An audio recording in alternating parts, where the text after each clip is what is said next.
Today, you're gonna learn more about the language Go and why this language is so fast and simple. Also, you're gonna understand more about processes, you're gonna understand more about threads, memory, schedulers, and much more. So, let's get started.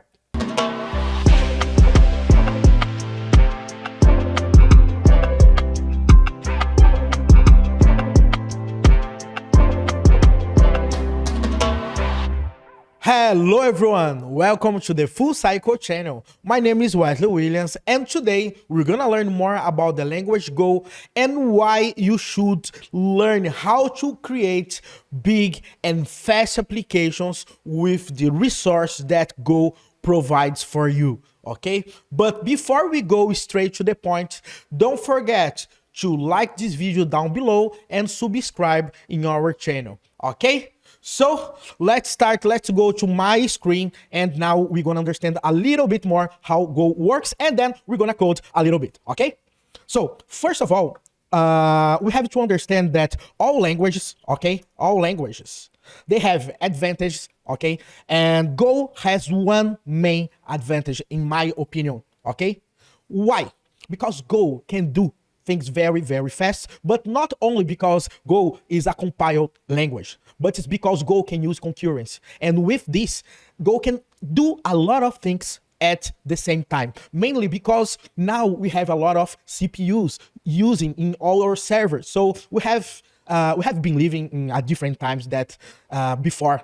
If you compare like 20 years ago, we only had one CPU. Now we have 10, 12, okay? So Go can use these CPUs in your favor. And in order to do that, Go uses something that we call Goroutines. But before we go through that, I need you to understand some difference here, okay? So let's see. Imagine that you have a task, okay? And here we have a timeline. Perfect? And now you have, for example, a task here, and then you have another task right here. Oops. Okay, let me copy and paste. That's gonna be better. So another task right here, and then another one right here. So you can see that we have a kind of sequence, okay? So we can handle a lot of tasks, but not exactly at the same time. So basically, this is called concurrency. You can handle a lot of tasks, but not exactly at the same time. However, you have another type of way to run your processes that we called parallelism. Basically, this type, we can run tasks at the same time. It's basically one thing. Imagine that I'm typing and speaking with someone on my phone. So I'm doing two things at the same time. That's different that I'm speaking with someone and then I stop and then I type on my keyboard and then I go through my phone again, okay? For default, Go use the concurrency, okay? So basically, the idea of Go is not to do a lot of things at the same time. However, because we have a lot of CPUs, we can achieve to do things in parallel, okay? But now I need you to understand more about process, okay? So imagine that I have a process A right here, and here I have the process B, okay? Perfect. So because I have two different processes, this process cannot, okay, access the memory of each other. For example, imagine that I have a variable here called A equal 10, okay? So basically what I'm saying that the process B cannot access this variable. And at the same time, here in the process B, I also can have, okay, another variable called A with a different value here because it's totally independent. Yes, there's a way that we can access information of other process. It's called inter-process communication, but it's not that we're talking about here, okay? But when we have a process, we also can have kind of sub-process, okay? And normally this type of process we call threads, okay? So basically, a thread I can have a lot of threads. And these threads, however, can access, okay, the very same information of each other, because these threads, they are part of a same process, okay? So because of that, I can share, okay, memory in my threads. And this is a good thing, okay? Why?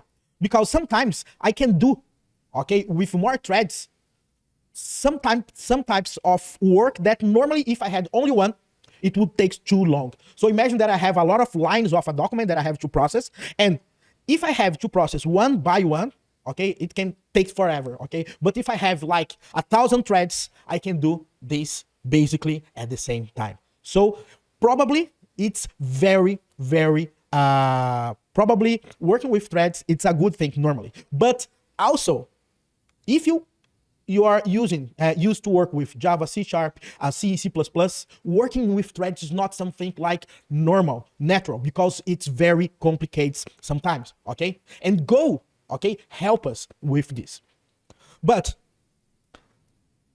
when I have one thread and a process asks for the operating system, okay, I have the OS here, and every time when I need to create a new thread, basically my software asks for the operating system and say, hey, please, can you create a new thread for me? And then you have a premium.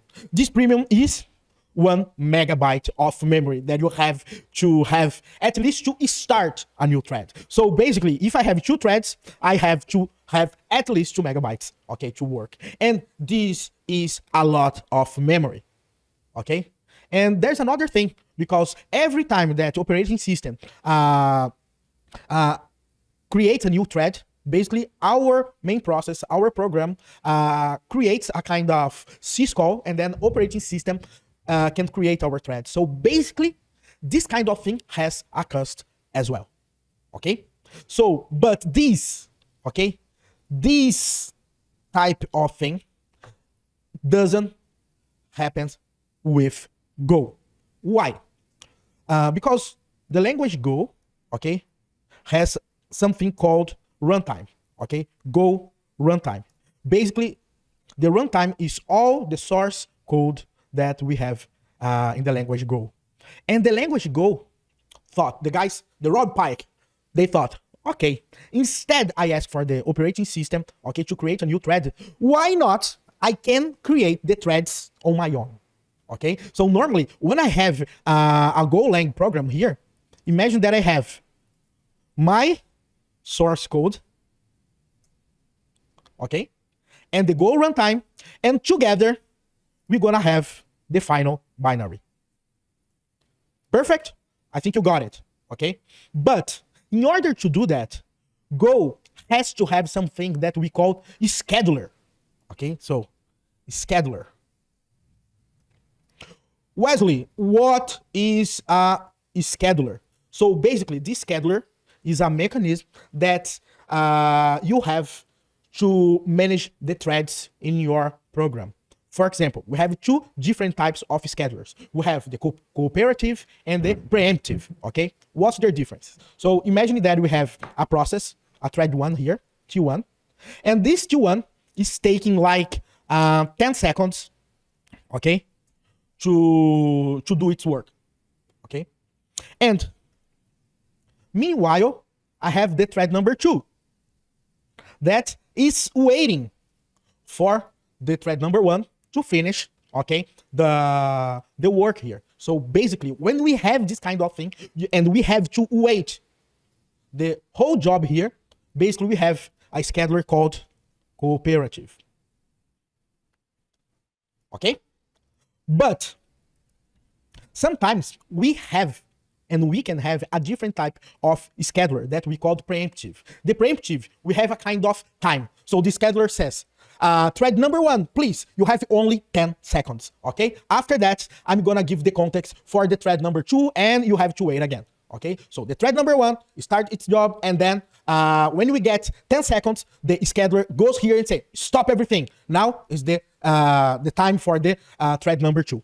Basically, that's the idea when we have this different types of schedulers. Of course, there are some rules as well that, for example, during this task, I need to read an API. I need to access the disk. I need to access the network. Okay, when the scheduler sees that you have this kind of behavior, the scheduler puts you on hold. Okay, and then when you finish, and then you go to work again. So basically, that's the point. And what the Golang did, they created, okay, the creators of the language Go created, okay, their own scheduler. So they can manage their own threads. And we don't need to access the operating system to create new threads. And another thing, to create a new thread, you only use see that? 2K of memory. So the difference here is huge if you compare with 1 megabyte. What I'm saying that it's very, very cheap when we create threads using the Go scheduler, because the Go runtime basically manages the threads that they're creating. Okay, it's creating. So that's the main point and why the language Go is so fast. Okay, because you can work with threads and a lot of them, and at the same time, basically, you don't need to do the syscalls, you don't have to have a lot of memory, and also you have the Go way to do that is called Goroutines. And we're gonna see in a few moments how we can work with the Goroutines, okay? But that's the idea. So Golang has its own scheduler. It's very cheap and works like perfectly. Another thing that normally we call this kind of threads, we call threads in user land, because it's not managed by the operating system, or we can call these green threads as well. Okay, so always when I say green threads, you're gonna understand that these threads are managed by the Golang scheduler. Perfect. So that's the thing that makes Go so special. So let's go to my VS Code and code a little bit. Let's go. Hi people, on my screen on VS Code here. So I have a Go program here. So if I print here hello world and run go run 1/main.go, I have this result. So basically, this main function is the entry point for our program here. And we have a challenge, okay? And our first challenge is to create a counter and make sure that this counter can be used with a lot of counters at the same time. How so? I'm gonna create a function called counter, and I have a name of this counter.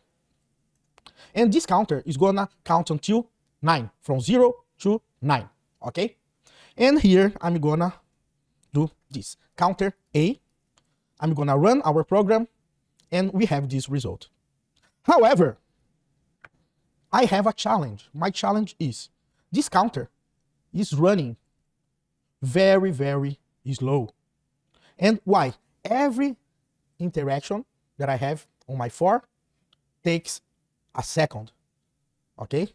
So basically what's happening is when I run my program now, I have to wait at least a second, okay? For every interaction.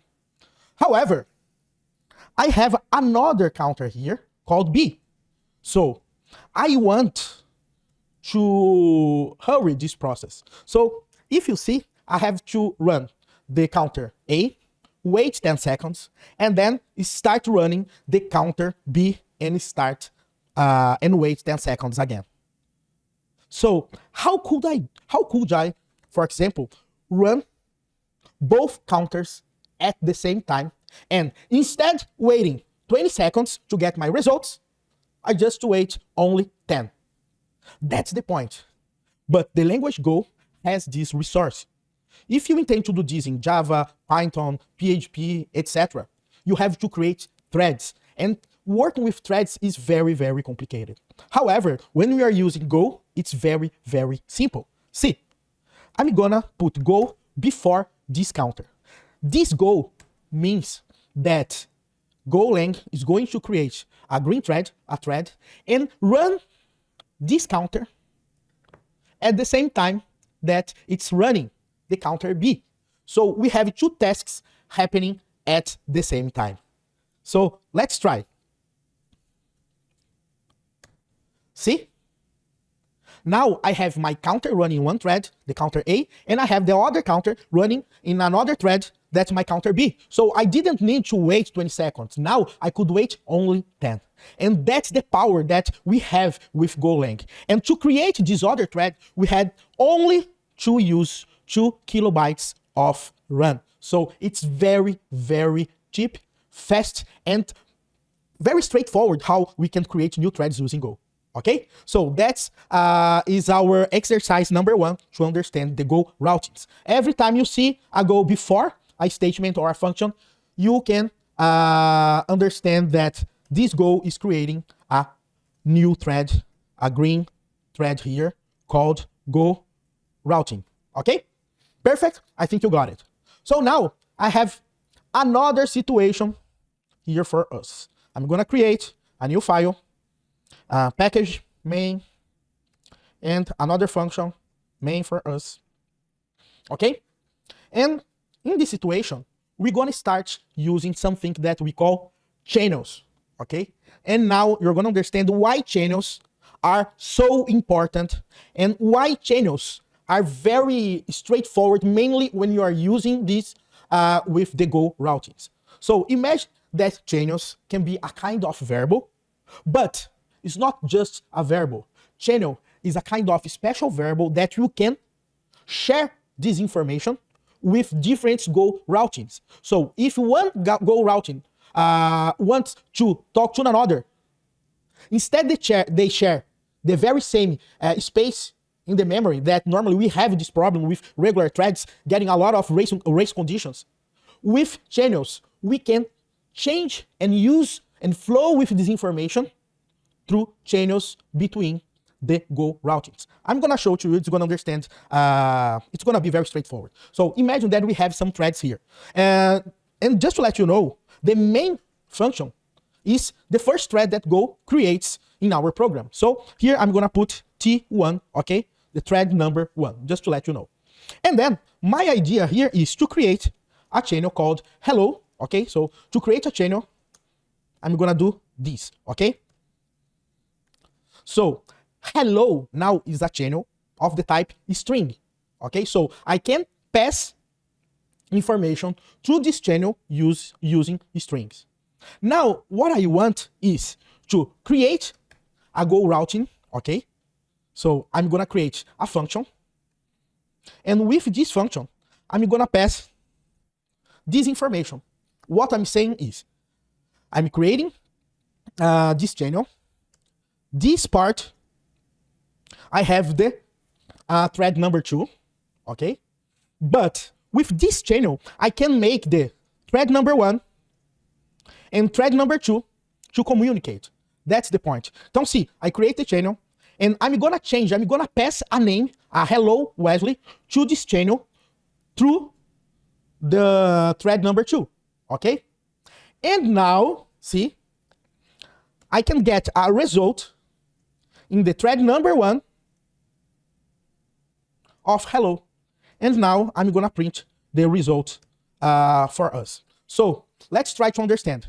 The main function started, we created this channel, and then we started a new Go routing here, and this Go routing is going to pass a value to our channel, okay? And with that, in the thread number 1, we're gonna receive the value that we put on thread number 2 to the variable result, and then we're gonna print the results. So basically, here we're gonna put this value to our channel, and with this we are putting the value of our channel to this variable. Okay, just to, I know the syntax is a kind of tricky sometimes, but that's the point. Okay, so now let's run go run main.go, and I have hello world. So see that our hello world was created on thread number 2, and we could retrieve the value on thread number 1 using our channel. So with channels, we can share values, we can share memory basically, but it's not that all functions are looking to the same memory space. Basically, what's happening is the thread number 1 gives the information to thread number 2 through our channels. Okay? If you understand this concept, sometimes it's a kind of, dark to understand, but let's continue because we have another example and I think it's gonna be a little bit clear now for you. Okay? So let's go. I'm gonna create another file here, a main file, and now I have the main function as well. And with this, I'm gonna create a channel called forever. Forever é channel, and it's a channel, a boolean. Could be string, doesn't matter. Okay? And now, if I put forever like this, what do you think is gonna happen? Let's run this and then we try to understand what's going on. Go run 3 and then main.go. And I got an error called deadlock. Why? Because this Go routing, okay, the main Go routing was running and it was impossible to get some value on this channel called forever. Okay? I'm gonna print something here to be more clear. So we are waiting. Okay? So we're gonna have the deadlock. Okay, we're waiting and then we have this problem with the forever. Okay, but now we're gonna do something a little bit different. I'm gonna start a Go routing, okay, and this Go routing is gonna have basically an infinite loop here. So what's going on? We have this thread running, doing nothing, but it's running in an infinite loop, and I'm not sending any value to the channel forever. Okay? So let's start this program here. Now I'm waiting forever. I don't have a deadlock because there is a program actually running. However, I'm not receiving anything to the variable forever, for our channel forever. And if we don't have any value for forever, the forever will still waiting to receive this value. That's the point. We need to put something in our forever, and then the forever can like unload this value for us. Okay? So that's why we have an infinite loop running, and this forever is like locking. Is keeping our program working for us, but of course, doing nothing. Okay? Now, let's go to another example. I'm gonna create another folder, number 4.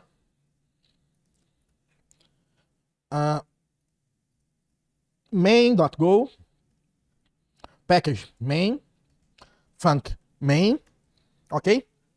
And now I'm gonna create a channel called hello, make channel, it's a string. Now I'm gonna create a Go routing here, sending hello Wesley to hello channel. But to do that, I'm gonna wait first. Whoa. 2 seconds. Okay? So what's gonna happen? This Go routing is gonna start. We'll wait for 2 seconds and then it's going to send hello world to the hello channel. Now we're gonna use another resource that we have in Go called select. Select basically is a statement that gives us the possibility of waiting for some results that are going to coming through our channels. So basically, if I put here select, I can use some case. For example, if I have X, let me put here X, hello, I'm gonna print X, okay? And default, if I don't receive anything, I'm gonna print no message received, okay? I'm gonna print default. That's okay, there's no problem. Default, okay? And now, I'm gonna wait 5 seconds for us. And I have to close our select, okay? So, now, try to understand what's gonna happen. This function is gonna start, and it will wait 2 seconds. After 2 seconds, it's gonna send hello Wesley to hello. And this hello will send the value to X variable. And this, with this X variable, is gonna print hello Wesley here. However, because we're waiting 2 seconds here, our select is gonna say, hey, am I receiving any value? I don't know. Because of that, let's go with default. Let's see what's gonna happen. Go run main.go, and we got default. Okay? And we just got default. Why? Because we had to wait 2 seconds here. Now we're gonna do something different. I'm gonna comment this line, and I'm gonna run this again. I got default as well. Why I get default? Because this Goroutine takes time to start running. That's our main point here. And because of that, we have this result called default. Now, what I'm gonna do is cutting this part, and let's go here. Now I got hello Wesley. So if you understand, what I'm saying is you can receive information through channels using select. For example, I can create a hello to, okay? I can create another thread, send information to hello to as well. Okay? And now I can create another case as Y, receiving information as hello to. Let me put Y here and Y here. So now basically what's gonna happen? Both Goroutines is gonna start, and the first one that can send the information to the hello channel will win in our select information. So let's start. Let's see this working.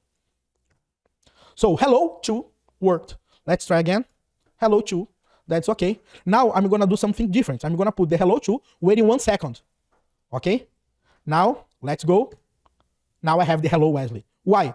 Because hello to had a delay, and this delay basically makes this information went through hello to after this hello, and in this case we have the X as winner. Okay, so imagine that the select is a kind of resource that we can put some case and wait to receive results from our channels.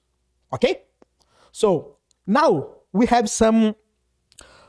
Let's rewind a little bit. In this case, we start another thread. In this case, we start another thread, but we could communicate between threads using our channels. In this case, we could, because we didn't send any information to our channel, we got locked up, basically. Our program is not going to finish, okay? It's gonna shut down.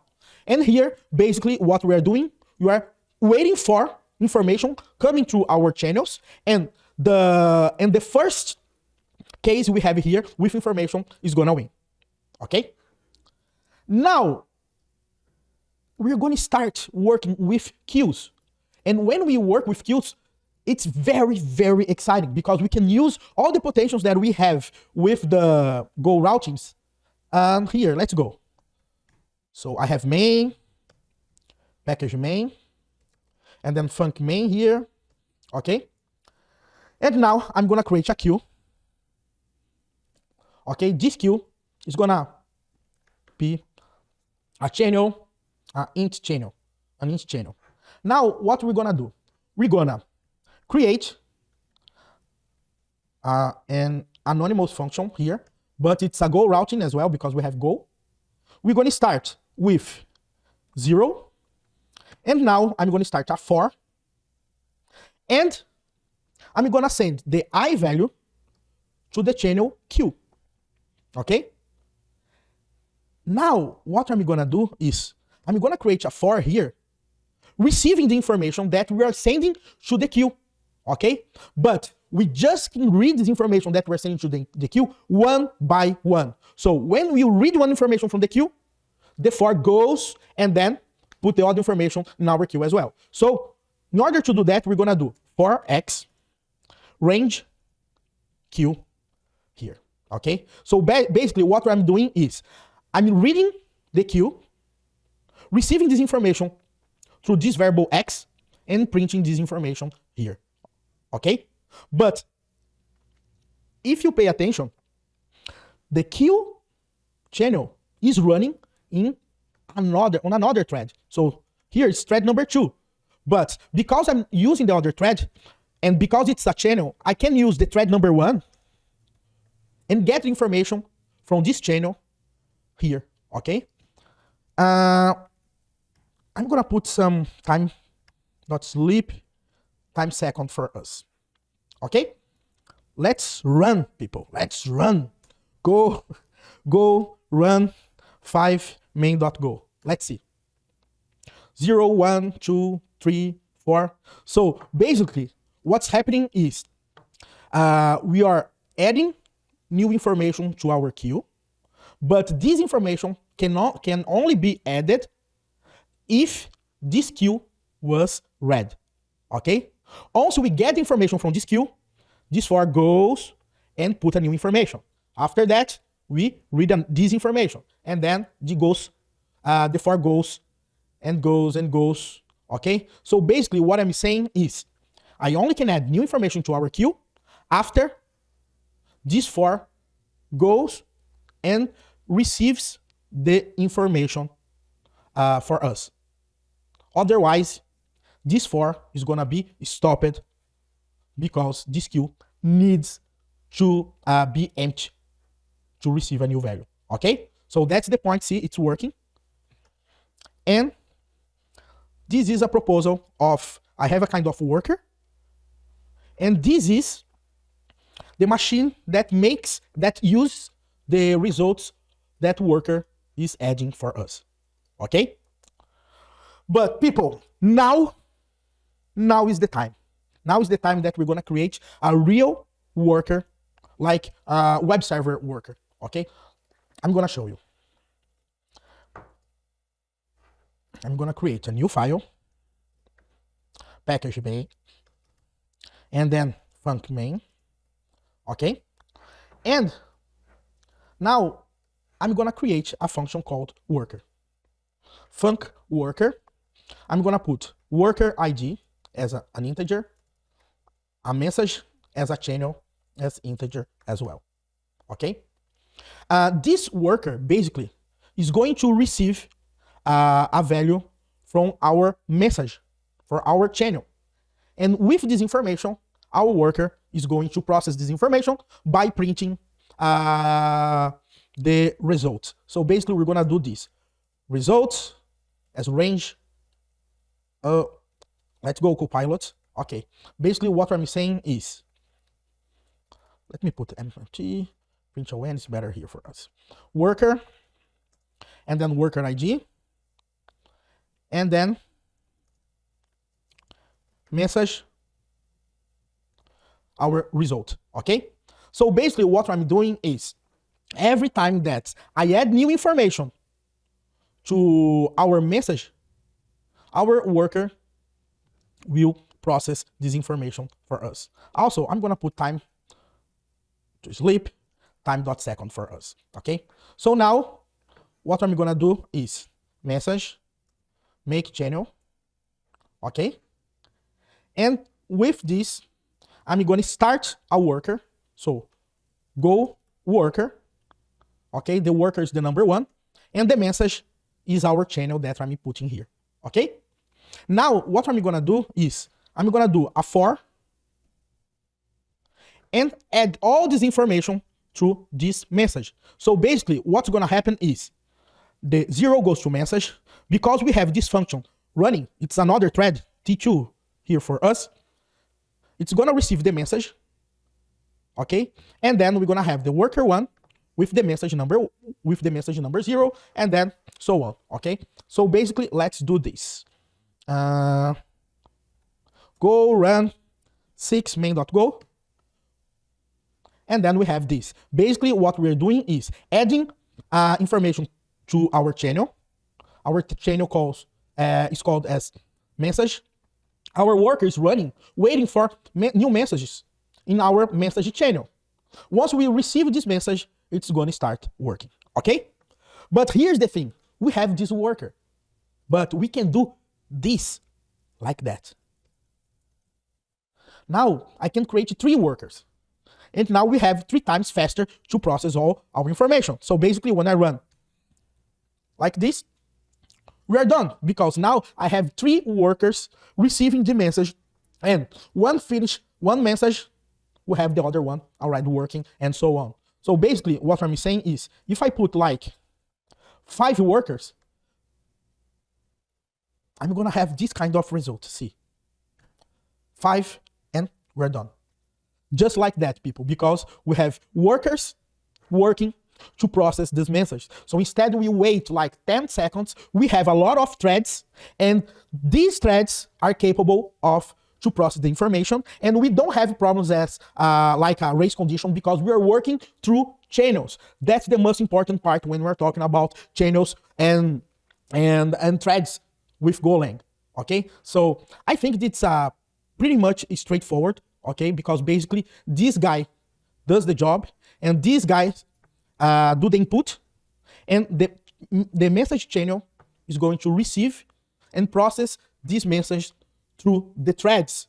And that's why Go is so powerful, because we can do this kind of thing. So now imagine that we're receiving like 100 messages per second. I can create more than 100 workers, thousands of workers just to do this job.